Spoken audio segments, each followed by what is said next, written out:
കാണുന്നില്ല. അല്ലാഹുവിന്റെ റസൂൽ ചോദിച്ചു, നിങ്ങളുടെ പൊന്നുമോൻ എവിടെ?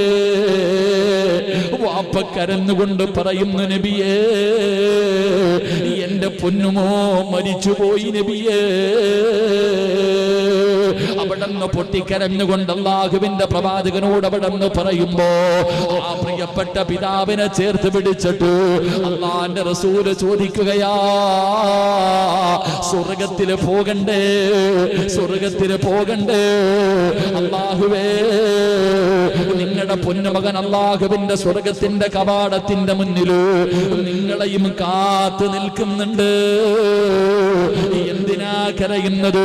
അല്ലാഹുവിന്റെ പ്രവാചകൻ അവിടെന്ന് സമാധാനിപ്പിച്ചപ്പോ, എന്റെ പ്രിയപ്പെട്ടവരെ, നമ്മൾ ജീവിച്ചിരിക്കുന്ന സമയത്ത് നമ്മുടെ മക്കൾ മരിക്കുക എന്ന് പറയുന്നത് ഒരു വാപ്പയ്ക്കും താങ്ങാത്ത കാര്യമാ, ഒരു ഉമ്മയ്ക്കും താങ്ങാത്ത